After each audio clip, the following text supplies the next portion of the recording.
crone energy. Yeah, look it up. It's a whole thing. Come on.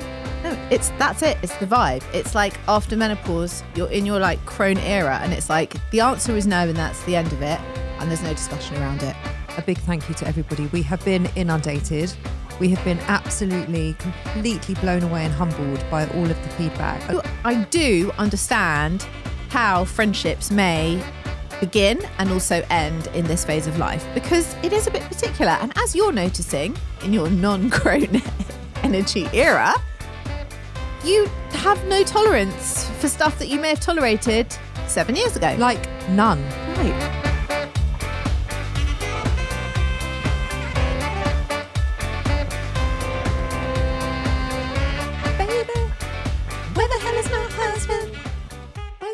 So long. Have you heard singing that? I have got it stuck in my head. See, look, you even. I would like a ring. I would like a ring. I would like a diamond ring on my wedding finger. I would like a big and shiny diamond. Baby. Welcome to 40ish. I'm Nicole Goodman. What? I can't stop singing it.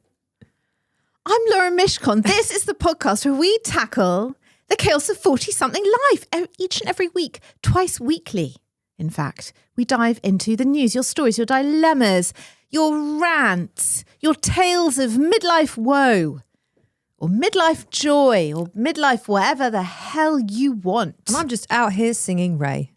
But there's no middle-aged woman who's singing "Baby, where the hell is my husband?" I'm only singing that if I'm like, he said, I'll be home in 10 minutes, and then he's not home. Then I'm singing it. Otherwise, I'm not singing it. Do you actually sing it to him? Baby, to him? Where the hell is my husband? No, I don't.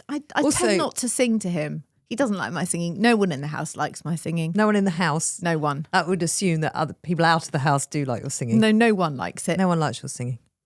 I don't mind your singing. It doesn't offend me. It should. No, I don't think so. Anyway, here we are. I think we're quite sprightly today. Do you? Mm-hmm. Well, let's remind all of the listeners what they're here for. Yeah, you're here for this. You're here for the 40ish podcast. And please, if you'd like to watch and listen simultaneously, you can do that on the YouTube. But we have absolutely nobody watching us on YouTube. Well, there are about 850 people watching us on YouTube. I don't know who they are. No, they are. Yeah, they are. No. We have 850 subscribers. Oh, right. Which is not good. It's absolutely appalling. But also we get about 24 views per video. Yeah, but that's because our listeners are not on YouTube. Not on YouTube because they're middle-aged like us. So they're only going to YouTube to fix appliances. Precisely. Even that, you don't even need to do that anymore. You just go to ChatGPT. What is error code E32 on a Bosch washing machine? Yeah, totally. It usually means there's a hairpin stuck at the bottom. Do you know what I found in my dryer this week? No. My dryer has been really... £1 coin. I wish. That would double my monthly earnings. Oh, it's a podcaster's life. My dryer had not been drying very smoothly, and I thought, right, it's time to do a blue job. I took out the filter. I did everything. I found, remember when we did that show, we were trying to be eco-friendly, and they gave us those rubber eggs that you put in the dryer.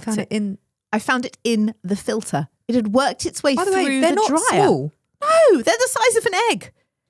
It was in my filter. Bigger than an egg. Well, it was in my filter. That's why the dryer wasn't drying properly. How big is your filter? Obviously, ginormous. Anyway, I fished that fucker out. I put it straight in the bin. I cleaned the filter out. I washed it all out. I serviced it myself. Oh, it's running beautifully now. I mean, you have got a new career. I was so proud of myself. You should be. I know. That could have blown it up. I know, like a huge rubber egg must have sitting been there in the for filter. 2 years. The thing was, I've been looking for it for ages because I thought it's bounced. You know, they're quite bouncy. I've obviously taken the laundry out and it's bounced somewhere on the kitchen floor. Couldn't find that fucker. It was in the filter the whole time. Wow. Wow. What a story. What a weekend. That wasn't even the weekend. That was in the week.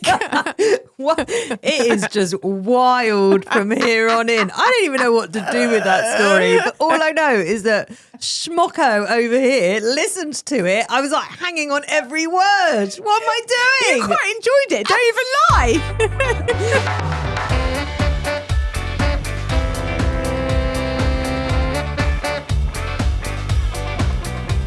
You can't top it. I've got to be honest. I was really just enjoying your 40ish moments this week. I actually wrote them down for you. Oh, what were they? Well, What are they? one is I've I entitled. couldn't be more 14. I've entitled it "The World's Worst Lunch." I mean, that did involve both of us. Actually, it wasn't as bad as when we went to the place to eat. In brackets, not the place to die. in John Lewis. It wasn't as bad as that. Maybe it was as bad as that. No, it wasn't. It actually wasn't. It wasn't because as depressing. we didn't have someone asleep next to us. No, And also, what couldn't she do? She couldn't take the cheese off the sandwich. Oh, No, she couldn't not put the cheese on. Yeah, the cheese had to be on the plate. Yeah. because of the Oh, calorie yeah, she count. put it on the plate. Oh, that was the worst sandwich of my entire life. Tell the story of the world's worst lunch. Right. Well, we were at a podcast day Yeah. with the BBC on whatever day it was. Yeah. And we had a quick lunch break. It was quite a quick turnaround, wasn't Yeah. it? We were in Soho and we were like looking for somewhere to eat, which sounds ridiculous because when I tell you we were in the middle of Soho, Yeah. we were like in Wardour Street. Yeah. So there's like cafes aplenty. There really were. But it was like Goldilocks. Yeah. Every cafe we looked at or went into was just wrong. Yeah. It was just so wrong. We just couldn't. I think everything was just wrong. I wanted to go to Bone Daddy's and you were like, no, everything's fried. And then we went to the sandwich. Everything was I can't eat a fried lunch. And then there was like a whole street market, which looking back, we should have gone to Why the street didn't we market. go there? We wanted to sit there. We wanted to sit down. Yeah, because we're Old. in our 40s. Yeah. And then we went into this like sandwich cafe and then we remembered that we'd been in there before and it was terrible. Excuse me, you walked in there because we'd been in there before. And you were like, there was nothing wrong with it. So we No, walked then in. I remembered how bad the panini was. It was awful. And as we sat down, you were like, oh, it's classic. It's classic Soho. I'm It like, was. It's not. It's a dump. It was all, anyway, we left. Just packed. Yeah, we left. We left there, yeah. Then we found By somewhere that point, the lunch break was nearly over. Yeah. Then we found somewhere that looked really nice. Yeah, bougie as you like. Yeah, it was like full of the ceiling was covered in Glittery. ivy and sparkly lights. Yeah. And it looked really cool and Scandi and like it had an amazing bakery section in the front window. Like the Pastries Yeah. everywhere. Looked great. Anyway, so we sat down. You ordered a shakshuka with beef. Yeah, it was it was like a pulled brisket beef shakshuka. And I said to you, have you ever had a shakshuka with pulled beef? You were like, no. And I'm like, yeah, I reckon there's a reason that they don't put those two things together. the beef wasn't the issue. The tomato base and the fact that it was stone cold was the issue. And also, just to add insult to injury, it came served with, I use it in inverted commas, a bagel. It was not a bagel. It was just round bread with a hole in the middle. It didn't even resemble, there was nothing bagelish about it apart from the shape of a bagel. Don't serve a round piece of bread to a Jewish woman in her 40s and tell her it is a bagel. It's not. It was bagel adjacent. Okay? That's it. I can't listen about the bagel again. I haven't heard it since last Wednesday. You tasted it and you agreed. You were like, give me a bit of that bagel. And you tasted it and you were like, you're right, that is not a bagel. What was it? Round bread. Round bread. It looked like a bagel. Well, it wasn't. It even had sesame seeds on it. That didn't help. No. Anyway, what I like is that we can go for a very ordinary lunch and Yep. it's always a fucking drama. Always a drama, never a crisis. It's always Yep. a drama. Yep. I ordered the club sandwich. I said to the waitress, what is in the club sandwich? Yep. She said, chicken, bacon, cucumber, tomato. Lettuce, mayo. Yeah. Yeah. Yeah. Normal, standard. Lovely. I'll have that. Thanks. The sandwich comes. Firstly, the bread is about as wide as your head. Yeah. I mean, it was like I was going to get constipated on that shit. And it was smothered in cheese. Yeah. Now, she didn't mention cheese. No, Nicole she? doesn't eat cheese. I don't like cheese. I don't Yeah. get cheese. I think it's the most disgusting. It's like a bush tucker trial for me. I just cannot for cheese. Anyway, so it came with cheese. I said to her, I'm sorry, I can't eat this because you never said cheese. I asked what was in it. She said, oh, I'll get you a replacement. I'm like, thank you. Off she goes. We had to be back at the BBC thing at like 10 to 1 Yeah. or 10 to 2. Yeah. And I ordered that at like 20 past whatever. Yeah. It was not coming. not. By 10 to when we had to be back, I said to her, is it coming? I was fucked off and hangry at this point. She goes, yeah, it's coming. I said, well, we've now got to go.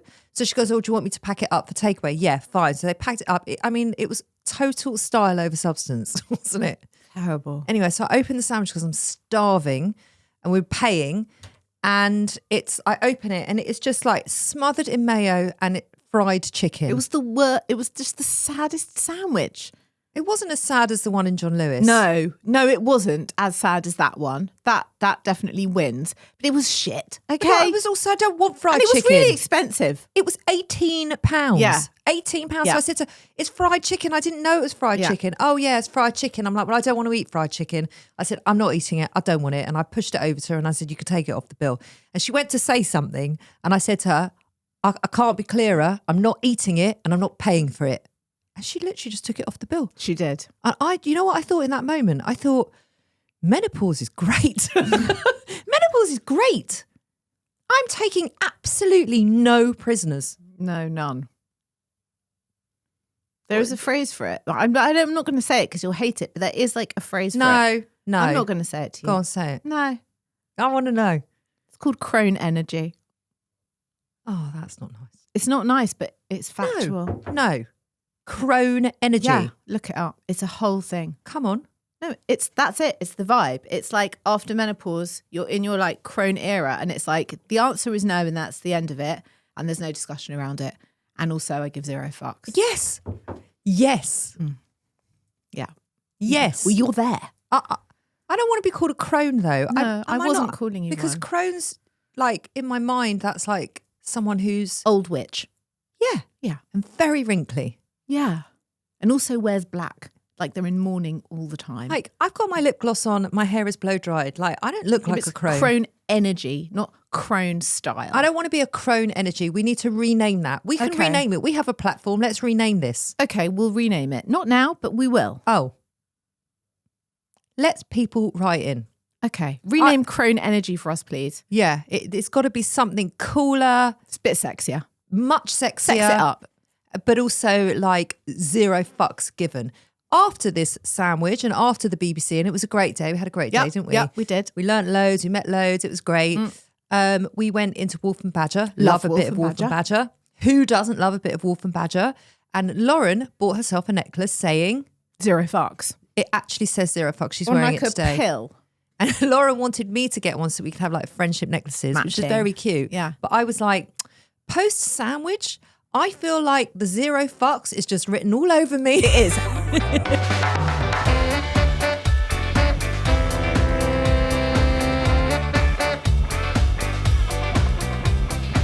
We're going to have to move on to your second 40-ish moment of the week because it's too good this week. You're going to have to give both. What was and my it second is one? The fact that on Thursday night, when I spoke to you early evening, you said, I'm actually going out now. Let's bear in mind you'd had a general anaesthetic that morning, but yes, you were still going out that evening. Where are you going? I was high as a kite. Where are you going, Nicole? I'm going to, and I quote, a sip and paint Evening. evening. Yeah. What's wrong with that? I said, I'm sorry. Yeah. I'm sorry. You're She going went where? silent. She went silent on the phone and she's like, I don't even know what to say to that.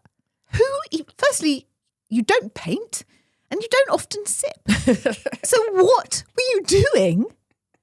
I'm going with my paddle girls. And I was like, I did go with my paddle okay. girls. What do you mean, oh, okay? I just thought there's no way you instigated a sip and paint.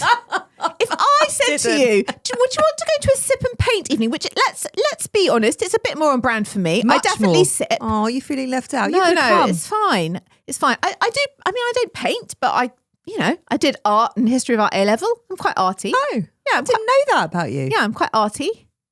And I definitely sip. What? If you'd have said to me, do you want to go to a sip and paint evening? Yeah, you would have been like, fuck off. No, thanks. I would have. I know. I'm sorry, I would have. So what gives? It's so true. You're under general anaesthetic in the morning, and then in the evening you're going to a sip and paint. I'm like, do I even know you? Yeah. Who even are you? That's what you said. Who even are you? And I wouldn't let you have the conversation there and then, would I? Because I was like, no, we've got to save it for the podcast. And I really struggled with that because there were many things I wanted to say to you. What, you can say them I was now. like, how much sipping are you going to be doing? You just had a general anaesthetic. You were like, I'm not really going to drink. I didn't drink.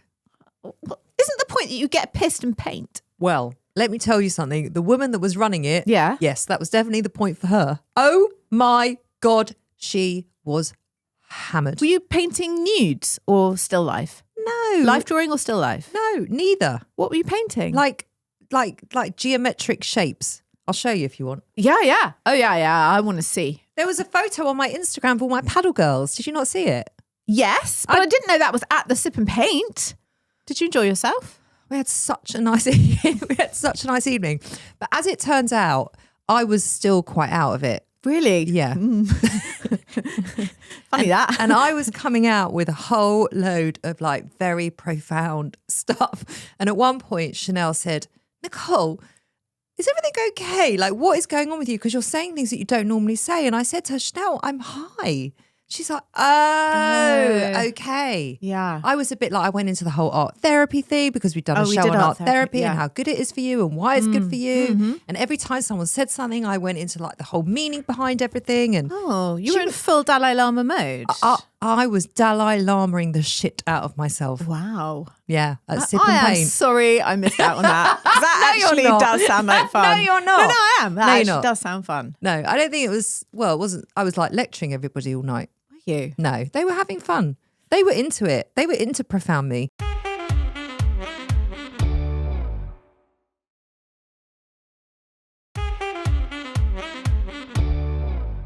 Okay. We have had more feedback I know, about the feedback than about the feedback. we have ever had feedback in the history of this podcast. So if you are not a frequent listener, what happened was we had a little chat about menopause because someone wrote into us saying, I'm in my 30s and I'm kind of fed up with hearing about the menopause. And it's doing women an injustice in the workplace. Yeah. And like, I'm in the office and I'm sick of it.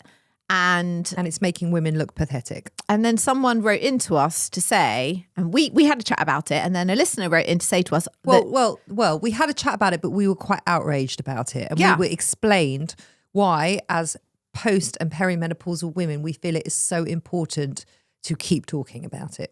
and a listener did not like the way we spoke about it and wrote in to tell us Yeah. so that she found us shrill and aggressive and blah, blah, blah. Yeah. The feedback about the feedback does not stop coming. I know. So I'm going to share some of it because I'm finding it absolutely fascinating. Me too. It has been utterly fascinating. Hi, Lauren and Nicole. I had to write to you as I listened to your recent podcast today. You were talking about the listeners' comments, and I have to say I wholeheartedly support everything you've said about just how important it is to continue to talk about women's health and the lack of support we get in the UK. I love, in capital letters, that you show your anger and passion about it.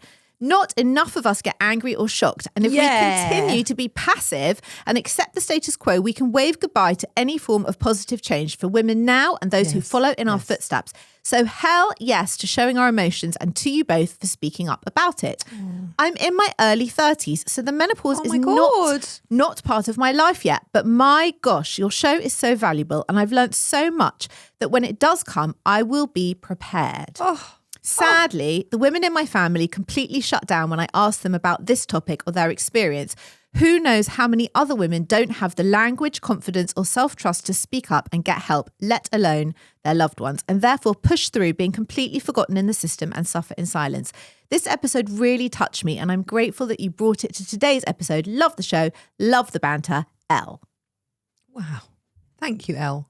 Thank you so much for taking the time to write in. Thank you to everybody for taking the time to write in. We won't be able to read everybody's out, but we have read every single solitary person's, and actually Lauren and I have been talking a lot, and it's going to help form a lot of what we do in the future. It really is. I'm going to read these other ones quickly. Nicole, this lady says, of course gyms are misogynist, not the people, the equipment. Developed by men for men. Yes, that is true. That is true. Medical misogyny exists. What on earth makes you think gym equipment misogyny doesn't exist? Right. She's actually right. Take it all back. Yeah. The menopause feedback has made me so cross. It's not like you shut it down and said you'll understand when it happens to you. You explained why it was so important.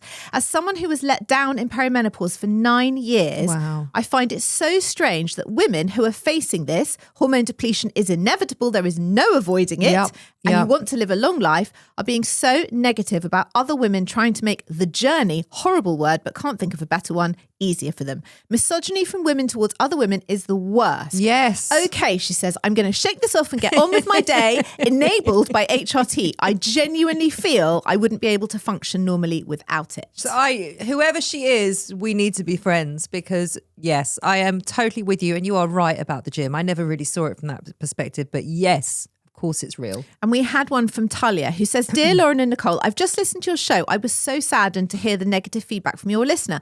I wanted to share that I really feel your show has become a very valued, safe space for those of us trying to understand what's happening in our bodies with all these baffling changes and symptoms. Knowing that other women are experiencing the same or similar helps us realise we're not alone in this. And it reminds us we're on a normal path, even though it may not always feel like it. Yes, blimey.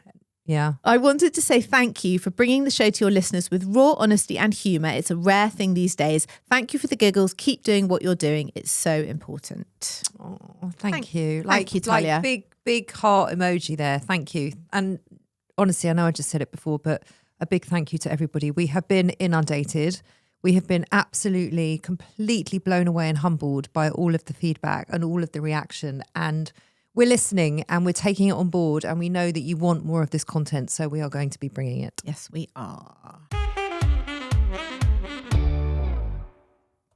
Just before we dive into dilemmas, a quick disclaimer. We're not doctors or healthcare professionals. If there's an issue you are seriously struggling with, please contact a qualified expert.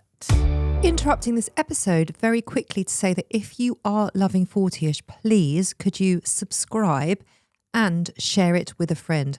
Word of mouth is the most powerful tool we have to getting 40ish out there and getting more ears on the show. Thank you so much. Hi ladies, I've gone back and forth about sending this because honestly it feels a bit embarrassing, but I'd really love your take. A couple of months ago, I got what I can only describe as dumped. Oh, I'm so sorry. But not by a partner, by my friendship group in my 40s, which feels both ridiculous and weirdly painful to admit.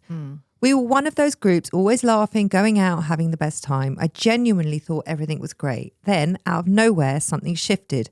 Messages slowed down, replies became a bit off. Not enough to call out, but enough to make me feel slightly like I was imagining it. That is awful. That's there was horrible. Awful. There's no argument, no fallout, nothing obvious, so it made me feel a bit unhinged. Last week, I opened Instagram and saw photos of them all on a weekend away together to Devon that we were planning together. Ouch. Oh my God. I just hadn't been invited. I cannot even explain how awful that felt. I still don't actually know why. I've replayed it so many times, and the only real change I can pinpoint is that my financial situation has changed and we have had to cut back a lot due to various factors. So now I'm left thinking if I was just phased out because I no longer fit, or is there something about me I'm just not seeing? As in, am I just an arsehole? I feel a bit ridiculous for caring this much at this age. I thought we were past this kind of behaviour. So my dilemma is, do I just accept it and move on? Or is there any point in reaching out for closure? And how do I rebuild my confidence in friendships after something like that without assuming I'm secretly the problem? Please tell me I'm not the only grown woman this has happened to.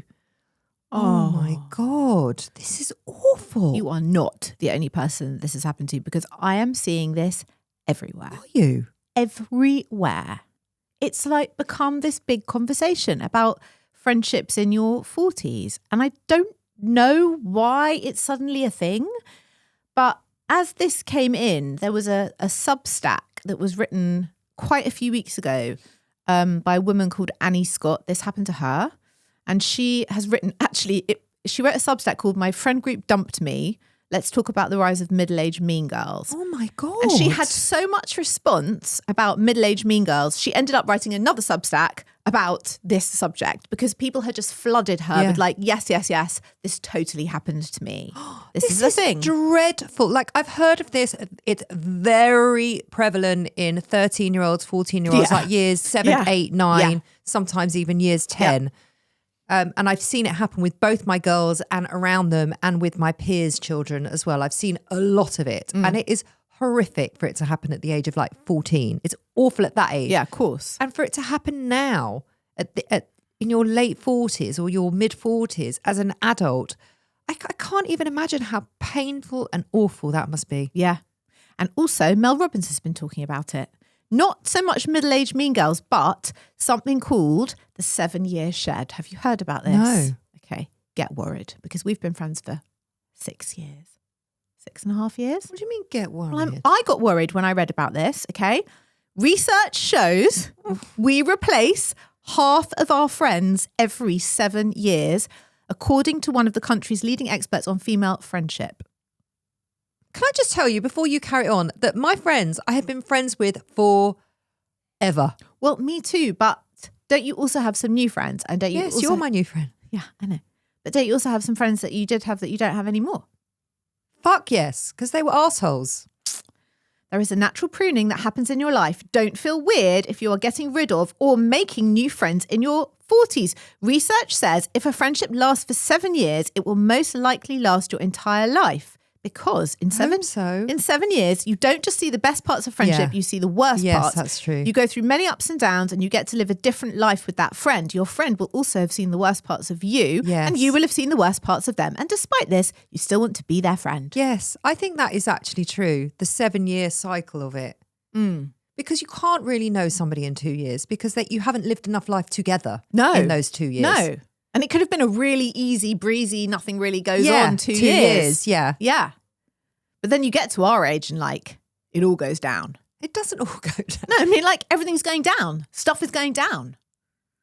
Life stuff is going down. Yeah, life stuff's going down, right? I see what you mean. Yeah. Like hormones are going up and they're going down and kids are being teenagers and stuff's happening and your parents are aging and life is shifting. Yeah.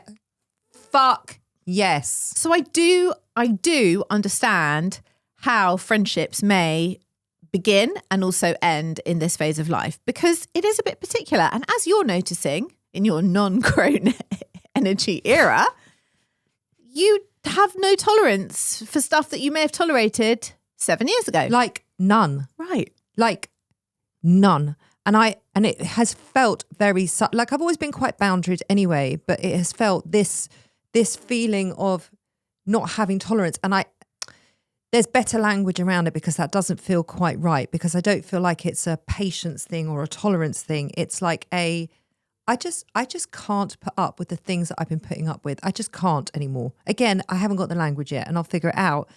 But it's been very much since I had my surgery. It's very prevalent since I've had that. So there's definitely something that's shifted. And also I'm totally here for it. I mean, I don't think any of this helps this poor woman who's been dumped. No. We digress. But I would also say I'm glad these bitches have shed you because do you really want to be around people who are treating you like this? Can I just say, because there were a couple of questions in here where she said, the messages dropped off a little bit, not enough for me to be able to say something. Nothing was tangible enough, but enough for her to make her feel like she was going slightly mad. Yeah.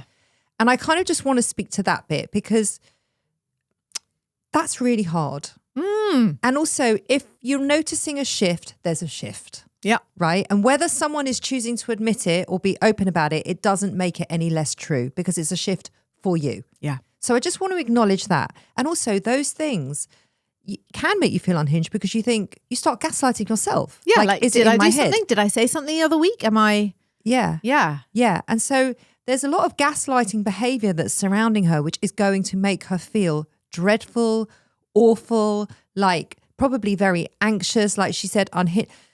I get all of that. That I think is a very appropriate reaction to what has happened to her. And I don't think it's ridiculous to feel like this at this age.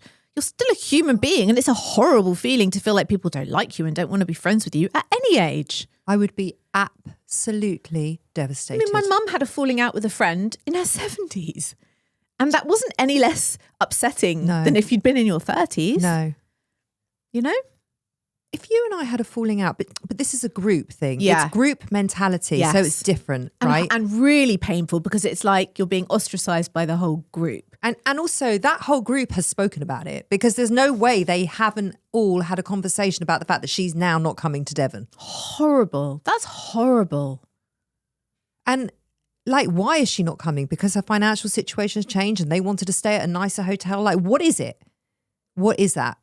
Because it's not on. I'm even trying to put the nicest possible spin on it that I can possibly think of. And I'm like, maybe they were staying somewhere and they didn't want to put her in an uncomfortable situation where she had to say, actually, I can't afford to stay there, go without me. So they just went without her. That's not okay. And I'm not excusing it. Yeah. I'm just trying to think of a reason why, the kindest reason why they may have done that. But regardless, whatever their reasons are, it has made her feel completely ostracized. Yes. And that's not okay. Well, she is being ostracized. So what would you do? Because I know, I'm not saying I know what I would do. I know I wouldn't be able to just do nothing. So you would not, she's saying, do I accept it and move on, or should I reach out for closure? I think there's got to be a middle ground. And I definitely wouldn't rush in and do anything.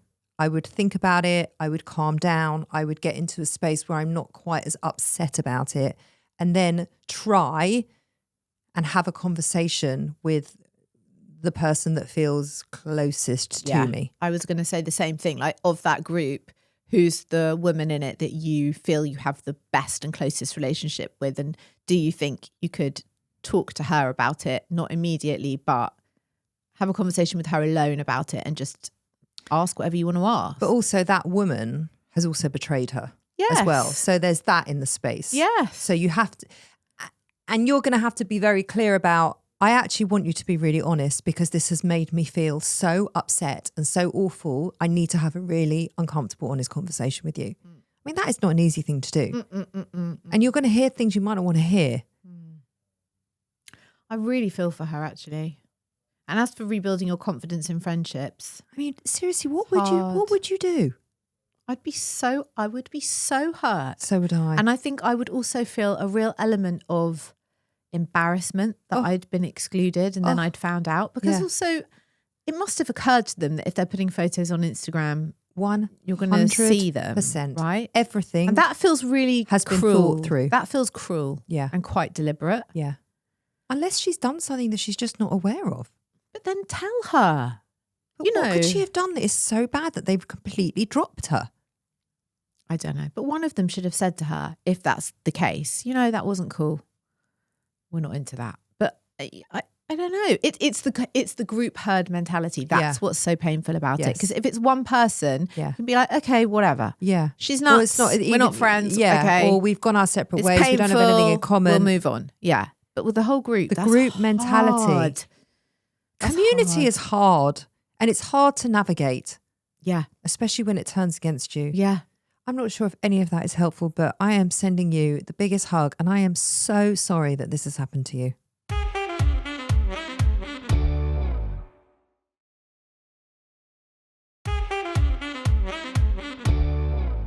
Right. My meltdown is we got trolled. Now, I told my sons this. They were really impressed, because the troll, as it turns out, was not just some sad man sitting in a room, although I am very sure he is a sad man sitting in a room. But he's just sitting in some room. He's a sad man sitting in a room with like 200,000 followers. Oh, do they know this guy? No, they don't know him, thank God. But I think he's actually... Is he part of the manosphere? Yes. Oh, is he? Oh, God. I think he's actually like a manosphere misogynist. Influencer. Yeah. He's got a website, he's got merch, and he hates women. He sounds great. He sounds so fun. Let's invite him to your 50th. And let's not. Ironically, his website is all about like healing from breakup. So I can only infer that someone did a real number on him, and now he's kind of made it his life's work to help other men heal from heartbreak, whilst also not very secretly really hating women. But he's making no secrets about it. Not to me, he wasn't. No. What did he say? What sort of things was he saying? Shall I read it to you? It was because you've written something down here. This was a listener feeding back about the story. So what happened was a woman wrote in about the washing up. She said that she worked from home half the week. Her husband worked from home the other half of the week. Yeah, and he doesn't do the washing up. Yeah, on the days he's at home, the washing up's in the sink. And I was recounting the story of the man who wrote the article in the Huffington Post about how he got divorced over a coffee cup by the sink. And it wasn't about the coffee cup. Yeah. Anyway, this guy, he did not like that story at all. Oh, is it because he's got to put a coffee cup in the dishwasher? Is that too much for him and it's a woman's place? That's yeah, he said, oh, yes. How? Oh, no. He said, sounds like she's looking for an employee. A coffee cup is not single use. If it's not dirty enough to get washed, it's not clean enough to go to the cupboard, it's staying next to the sink. Women think the world rotates around them. And I said, speaking on behalf of all women, we're looking for a partner. We're not looking for another child to look after and pick up after. And I said, oh, yes, the world does revolve around us. Are you aware that a record number of women died preventable deaths in childbirth last year? And that gynaes have the longest NHS waiting list. We are living the dream, especially with men like you in the world. Right. And so he said, and then I sent him links to these articles. And he said, oh, a triggered misandrist. I believe that's a man hater. He said, thinking that only women die and only women are on the waiting lists. You do think the world rotates around you. You forget to count the millions of children that women have killed due to abortion. They've killed more people than all the world wars combined. Sort out your coffee cup first. This is my favourite bit coming up. You'll love this. Oh, it gets worse. It gets worse. Because I'm breathing right now. Breathing deeply. Also, he said, with that man-hating attitude, I feel sorry for your sons. They'll be abused by the women they choose who will be like you. I hope your sons wake up before it's not too late. Anyway, I told my sons this. I was like, it's a shame because I've been told I'm a man-hater and I'm very abusive, and now you're all going to marry women who are going to abuse you like I've abused you. And they were like, oh my God, Mum, this is amazing. Do you know how much you've pissed him off? And the fact he's replied to you and he's like this really big. So they were like, well done. Whatever it was you said, it meant it was true. Yes. Yes, they're right. I was like, oh, okay. They're right, you know. Well done. Because we should be triggering people like that. Yeah. So I thought about emailing him privately just to say, hey, keyboard warrior, I'm really sorry that, you know, you've got this sad life and you're very angry and bitter, but also I'm like a real person. So please don't call me like an abuser of my children. Oh, I actually saw it in drafts. Yeah. And then I thought, do you know what? I'm not going to change this guy's attitude. No. He is the person that he is. And me emailing him to remind him that I'm a real human being. But also, help. It's so funny him calling you a man hater. I mean, you've raised three sons. I mean, it's just utterly ridiculous.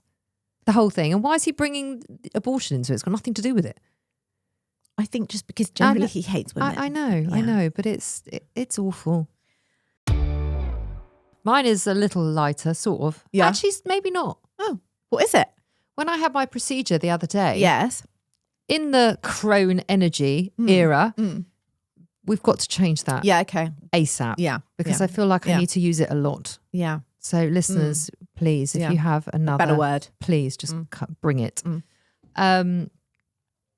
They asked me when I was in hospital, they asked me to do not a pregnancy test. They asked me to do a urine sample. She's like, you need to get changed because you're going down soon. And could you just do a quick urine sample? So I said, well, why do I need to do a urine sample? Because I said, is it for a pregnancy test? She said, well, yeah, maybe. I'm not really sure. I said, I'm not pregnant because I was here 9 weeks ago having a hysterectomy, which is why I'm back. So I'm really not going to do that. She goes, yes, but they still like to have the urine sample. So then my doctor came in, my gynae came in, and he was just going through all the forms and everything else. And I said, they asked me to do a urine sample for a pregnancy test. He said, yes. I said, that's it. He goes, well, obviously you're not doing it because obviously you're not pregnant. I said, but that is so ridiculous and they're actually making me do it. He goes, just don't do it. I said, I'm not going to do it. So she came back, she goes, have you done your urine sample yet? I said, I'm not doing it. I'm not pregnant. I don't have a uterus. Like, I don't have a uterus, I have ovaries, I don't have anything. So just fuck off. Right? Like, rub it in my face, why not? No, just no. And I'm fine with it, by the way. I'm absolutely fine with having had a hysterectomy because I had it for the best possible reasons at the best possible age and all of the stuff. But those poor women that have to justify having to take a pregnancy test when they've had to have an awful, you know what I mean? So if you were, let's say, in your 30s and desperately wanted to have children and had to have a hysterectomy for something else and someone came and asked you to do that, that could be very, very, very upsetting. Truly upsetting. When I went to the, you have to do like a pre-op. Yeah. Whatever. This is just before I'd had the hysterectomy, like a week before. And she was asking me, could you be pregnant? No. Well, what was the date of your last period? So I said, look, I'm having a hysterectomy next week. I don't know when my period is. This is a ridiculous line of questioning. She's like, we have to ask everybody. I said, so if my mum, who's 78, came in here, would you ask her if she was pregnant? She said, they even make me ask men. Oh, for God's I sake. swear to God. She said, because we can't assume anything anymore. Oh, I'm like, are you kidding? She said, no. I said, but that question could really upset certain people. She's like, I know. She said, think how awful it is for me. I have to ask it. Oh, for God's sake. There's no trouble is, there's no common sense. You have to tick the boxes and ask the questions, and no one actually thinks, let's use common sense here instead of... Let's assume the 78-year-old woman who's sitting in front of me isn't pregnant. Yeah, let's safely assume that, shall we? Yeah. Oh my God. That's my meltdown. Okay, I'll allow you that one. Thanks. It's good. Thanks. It's good. Wow. We've covered a lot of ground today. Haven't we? Haven't we just? Have we even laughed or have we just been moaning? I think we've done both. Have we? Yes. Yes. I just vaguely remember talking about a sandwich, but other than that, I can't really remember much else. Let's go. Okay, let's go. Let's go have a cup of coffee. We've earned it. We'll be back on Thursday.